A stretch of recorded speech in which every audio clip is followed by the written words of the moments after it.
किसी पेशेंट को बिना ज़्यादा जांच करवाए, जैसे सीटी स्कैन, एमआरआई, वो कराए बिना ही हम लोग बेड साइड पे इस स्कैनिंग के थ्रू बहुत सारे डिजीज को हम लोग डायग्नोज कर सकते हैं। किसी पेशेंट को निमोनिया है कि नहीं, किसी पेशेंट के लंग में निमोथोरैक्स हुआ कि नहीं, ये सब हम एक अर्ली इंडिकेशन हमें मिल जाता है। इसमें हार्ट, लंग, किडनी, ब्रेन सारे का स्कैनिंग सिखाया जाएगा बच्चों को। आज हम लोग आईसीएसएम पटना और जीवनदान हेल्थ की ओर से एक ट्रेनिंग प्रोग्राम ऑर्गेनाइज कर रहे हैं।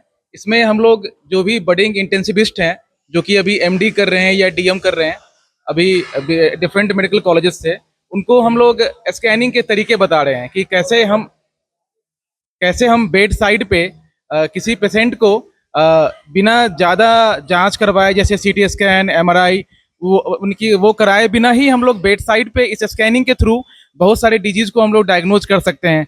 किसी पेशेंट को निमोनिया है कि नहीं, किसी पेशेंट के लंग में निमोथोरैक्स हुआ कि नहीं, ये सब हम एक अर्ली इंडिकेशन हमें मिल जाता है। तो अगर कोई पेशेंट क्रिटिकली इल है तो हमें बहुत टाइम उसमें गंवाने की जरूरत नहीं है। हम लोग एक बेड साइड स्कैन से बहुत कुछ पता कर सकते हैं। तो ये स्किल कैसे डेवलप की जाए, कैसे इसको सीखा जाए, तो इसके लिए पूरे इंडिया से हमने जो बड़े फैकल्टीज हैं, दिल्ली से, गुड़गांव से, डिफरेंट एम्स से, हमने जो फैकल्टीज को इनवाइट किया है, और ताकि जो यहाँ पे बच्चे एमडी और डीएम कर रहे हैं उनको यहाँ से बेनिफिट हो।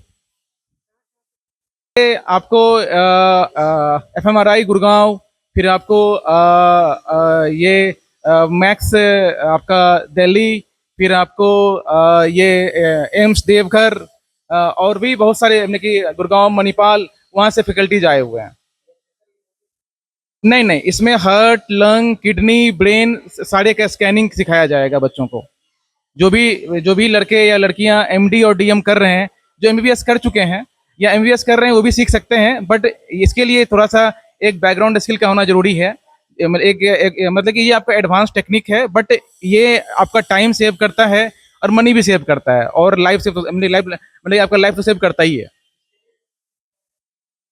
नहीं, ये आपका बहुत ही कम कॉस्ट लगता है, बेड साइड में है। कभी कभी इसका कॉस्टिंग ऐड भी नहीं होता, ये नॉर्मल स्क्रीनिंग प्रोसेस होता है जो कि हम लोग नॉर्मल आईसीयू में पेशेंट पे करते हैं। और हमें एक तत्काल जो पेशेंट की पैथोलॉजी है उसके बारे में आइडिया हो जाता है, तो ट्रीटमेंट करने में बहुत आसानी होती है। पैरा मेडिकल्स के लिए ये नहीं है, ये आपको डॉक्टर्स के लिए है, और ये भी एमबीबीएस के लिए भी नहीं है। जो एटलीस्ट एक बैकग्राउंड नॉलेज रखते हैं, जो एमडी या डीएम कर रहे हैं, उनके लिए ये स्किल है। मैं डॉक्टर कुंदन कुमार हूँ।